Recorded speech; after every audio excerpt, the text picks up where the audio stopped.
Serial घूमे किसी के प्यार में के लेटेस्ट एपिसोड को सबसे पहले देखने के लिए हमारे चैनल को सब्सक्राइब करें। आज के एपिसोड की शुरुआत में सभी भाग्यश्री के कमरे में आती है। भाग्यश्री अपना कपड़ा बैग में रख रही होती है। सभी कहती है, मम्मी जी सही ने बताया आप यूएस जा रही हैं। भाग्यश्री कहती है, हाँ मैं यूएस जा रही हूँ। सभी कहती है, मम्मी जी आपकी तबीयत बिल्कुल भी ठीक नहीं है, आप यूएस क्यों जा रही हैं। भाग्यश्री कहती है, रिद्धि से मिल लूंगी, मेरी तबीयत ठीक हो जाएगी। वो लड़की जब से गई है न मुझे कॉल की है न मेरे से बात की है। सभी कहती है, मम्मी जी रिद्धि ठीक है, उसका मेल आया था, वो पढ़ाई में बिजी है। तभी भाग्यश्री बताती है कि चिराग यूएस गया था और चिराग ने मुझे बताया कि रिद्धि ने कॉलेज ज्वाइन नहीं किया है। सभी भाग्यश्री बताती है सभी से कि दोनों बाप बेटे हमारी चिंता बहुत ज़्यादा करते हैं और उन लोगों ने मुझे पता लगा के बताया कि रिद्धि यूएस नहीं गई है। तुम्हारे लाड़ प्यार ने रिद्धि को बिगाड़ के रख दिया है। अगर आज रजत होता तो रिद्धि की इतनी हिम्मत नहीं होती कि वो मेरे से आंख दिखाती। सभी को समझ में आ जाता है कि भाग्यश्री को पता चल गया है कि रिद्धि यूएस में नहीं है। तभी सभी को नील का कॉल आता है। नील कहता है, सभी मैडम मैं अपने भाई के फ़ोन से आपको कॉल कर रहा हूँ, आप फ़ोन मत रखना, मैं आपको एड्रेस भेज रहा हूँ, आप वहाँ पे आ जाओ क्योंकि मुझे आपसे बहुत ज़रूरी बात करनी है। सभी कहती है, अब ये कौन सी मुसीबत आने पड़ी मेरे ऊपर। सभी नील के पास कैफे जाती है और वहाँ पे नील बताता है कि मांजरकर आपके बारे में पूछ रहा था। मैंने उसे बता दिया है कि वो वहाँ पे सब्जी खरीदने गई थी और उनकी तो आदत है दूसरों के मामलों में टांग अड़ाने की। उन्होंने वहाँ पे नागराज के मामलों में टांग अड़ा दिया और कोई भी बात नहीं है, मैंने आपकी बड़ाई कर दी। तभी सभी कहती है कि ये टांग अड़ाना बोल के तुम मेरे बड़ाई कर रहे हो ना मांजरेकर के पास। तभी नील कहता है, अगर मैं उसे सही बात बताता तो वो समझ जाता कि मैं और आप मिले हुए हैं। सभी नील पे भरोसा नहीं दिखाती है लेकिन फिर भी नील कहता है कि सभी मैडम मुझे आप पे भरोसा करना ही पड़ेगा। तभी नील कहता है कि किडनैपर ने कोई तो कॉल किया होगा, कोई तो मैसेज दिया होगा। सभी कहती है, तुम सच में बहुत स्मार्ट हो।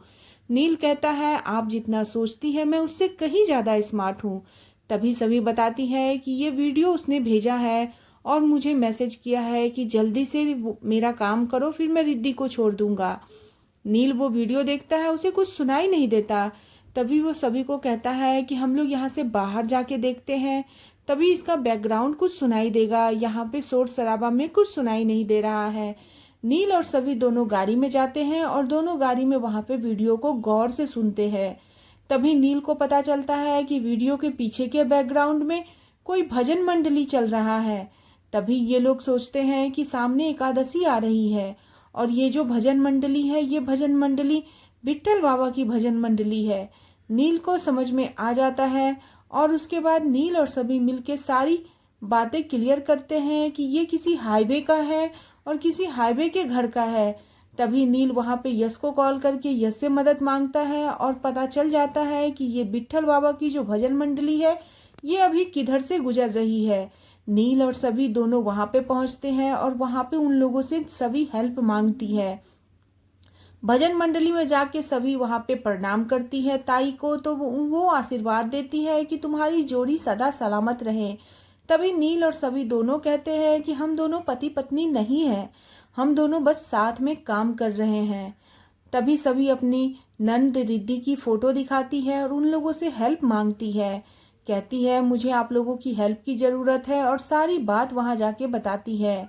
उसके बाद सभी उन लोगों से कहती है कि आप प्रसाद बांटने के लिए उन लोगों के घर जाएं और जल छिड़कने के बहाने घर घुसे, मुझे पता चल जाएगा कि रिद्धि कहाँ है।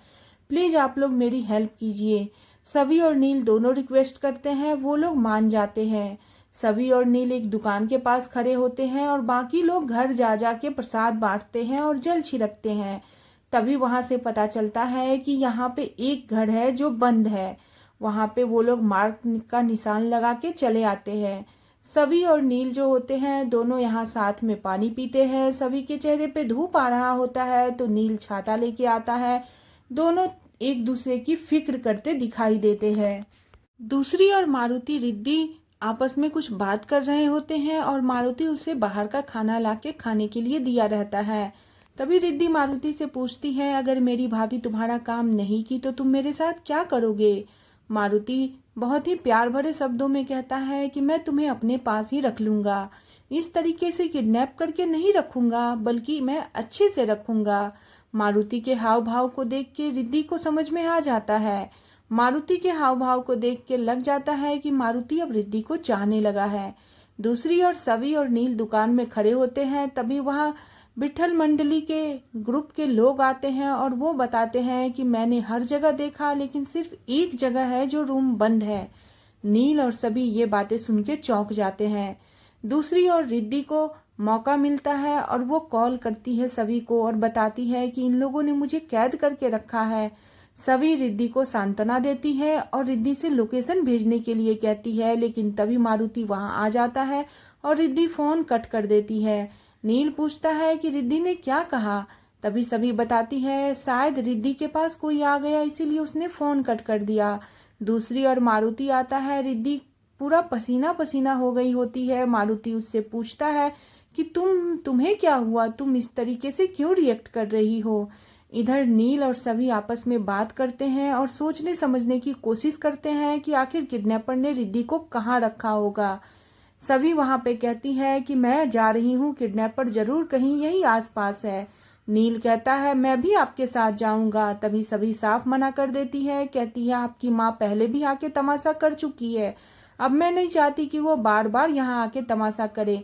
तभी नील कहता है कि इस टाइम में आपको मेरी माँ की फिक्र की पड़ी है, आप सच में ये सब चीज सोच रही हैं। आप अपनी सास के बारे में सोचो, मैं अपनी माँ के बारे में सोचूं। मैं आपके साथ जाऊंगा तो जाऊंगा, हम दोनों ने यही कमिटमेंट किया था, मैं आपको अकेला नहीं छोड़ सकता। तभी सभी चिंता जताती है, कहती है उन लोगों को पता चला कि मैं नागराज के पास पहुंच गई हूँ तो उन्होंने नागराज को मार दिया। उन लोगों को अगर आपके बारे में पता चल जाएगा तो वो आपके साथ भी कुछ गलत कर देंगे। तभी नील कहता है तो आप डर गई हो। सभी कहती है मैं डरी नहीं हूँ, मैं बस अब किसी अपनों को नहीं खोना चाहती। तभी नील कहता है कि मैं अब आपका अपना हो गया हूँ। ये बात सुन के सभी और नील एक दूसरे को देखते हैं और दोनों एक दूसरे को देख के सोचने लगते हैं। सभी सोच में डूब जाती है कि सभी क्यों अब नील की फिक्र करने लगी है। आज का एपिसोड यहीं पे खत्म हो जाता है। आने वाले एपिसोड में देखने को मिलेगा कि सभी और नील रिद्धि को ढूंढने के लिए निकलते हैं और वो लोग एग्जैक्ट लोकेशन पे पहुंच भी जाते हैं, लेकिन जैसे ही दरवाजा खटखटाते हैं तो अंदर से गोली चलने की आवाज आती है और गोली चलने की आवाज को सुन के सभी चौंक जाती है। आज का एपिसोड आपको कैसा लगा प्लीज कमेंट करें। बने रहे सीरियल गुमे किसी के प्यार में। नेक्स्ट एपिसोड के लिए चैनल को सब्सक्राइब करना बिल्कुल न भूलें।